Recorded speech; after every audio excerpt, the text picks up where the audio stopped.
बच्चों आओ वर्कशीट 74 करते हैं जो कि 18 जनवरी 2021 के लिए है। बेटे हमने हमारा वर्कशीट 73 किया हुआ था जो कि इसी चैप्टर का था, रासायनिक अभिक्रियाएं एवं समीकरण चैप्टर 1। उसका हमने क्या देखा था, उसमें थोड़ा सा हमने देखा था कि किस तरीके से अभिक्रिया को हम संतुलित कर सकते हैं।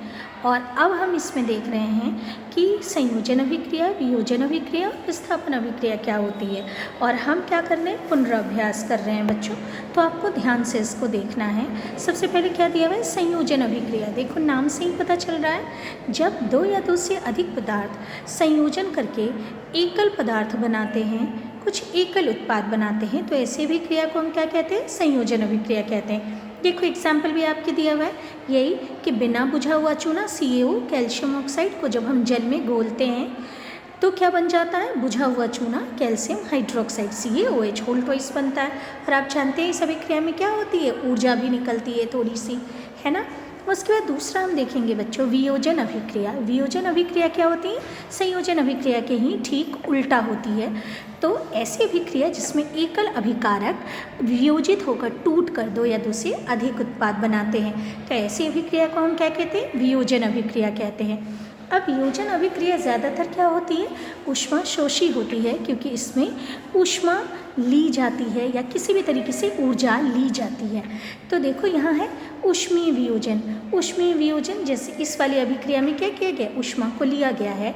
FeSO4 यानी फेरस सल्फेट को जब हम ऊष्मा देते हैं तो वो टूट जाता है Fe2O3 plus SO2 plus SO3 में, ठीक है। और क्या होता है, FeSO4 का जो हरा रंग है वो बदल जाता है भूरे रंग में, फेरिक ऑक्साइड के भूरे रंग में।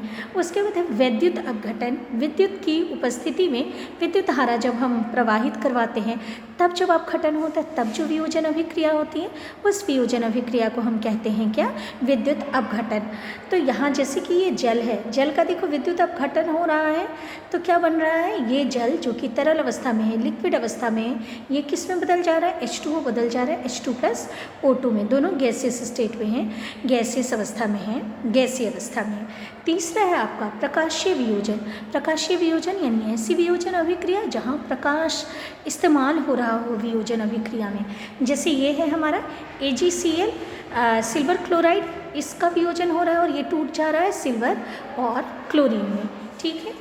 तो ये तो हमारा हो गया कि ये तीनों अभिक्रिया क्या होती हैं। आओ क्वेश्चंस को करते हैं। सबसे पहला दिया हुआ है, निम्नलिखित अभिक्रियाओं में संयोजन अभिक्रिया, वियोजन अभिक्रिया तथा विस्थापन अभिक्रिया को पहचान कर लिखिए।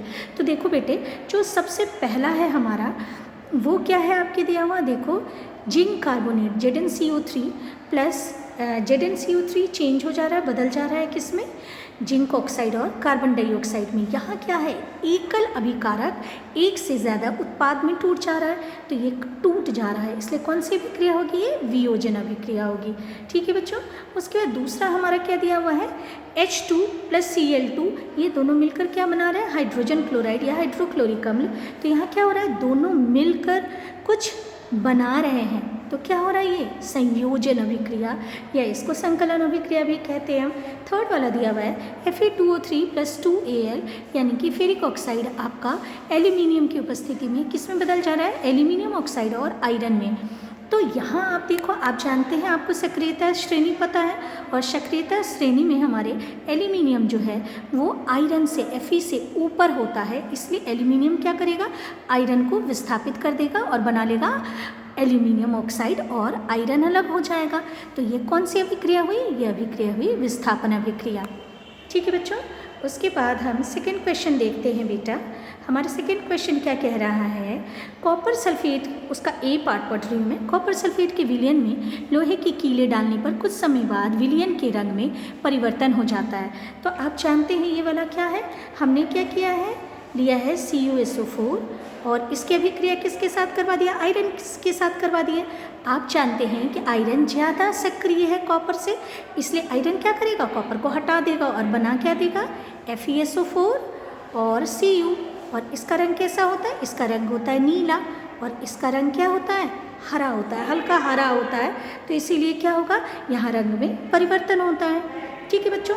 A समझ में आ गया। उसके बाद B क्वेश्चन क्या कह रहा है, B इसका कह रहा है कि वायु की उपस्थिति में भूरे रंग का कॉपर चूर्ण काले रंग में परिवर्तित हो जाता है। अब इसका क्या होगा बेटे, तो जब कॉपर को वायु की उपस्थिति में हम अभिक्रिया करवाते हैं, यानी कॉपर की ऑक्सीजन के साथ अभिक्रिया करवा रहे हैं, तो ये भूरे रंग का चूर्ण बदल जाता है, तो क्या बन गया, वो एक्चुअली क्या बन गया, कॉपर ऑक्साइड बन गया। तो कॉपर ऑक्साइड जो है वो भूरे रंग का होता है, तो ये वाली अभिक्रिया आप लिखेंगे। और इस वाली अभिक्रिया में ये लिखोगे आप, ये क्या हो गया, भूरे रंग का हो गया है। उसके बाद जो थर्ड क्वेश्चन है इसी का, हाँ अब थर्ड क्वेश्चन देखते हैं बच्चों, क्या कहते हैं, जल का विद्युत अपघटन करने पर कैथोड तथा एनोड पर एकत्रित होने वाली गैस का नाम लिखिए।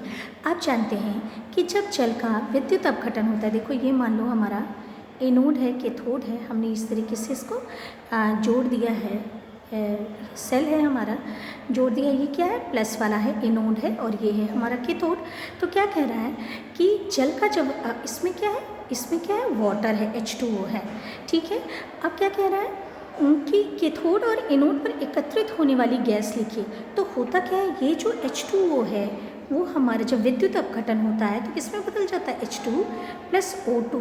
ये हमारा जाता है किस पर, एनोड पर, हाइड्रोजन गैस निकलती है एनोड पर, और कैथोड पर कौन सी गैस निकलती है, ऑक्सीजन गैस। याद रखना है इस चीज़ को। इसका बी क्या कह रहा है, एक इलेक्ट्रोड पर एकत्रित गैस का आयतन दूसरे इलेक्ट्रोड पर एकत्रित गैस से दुगुना क्यों होता है।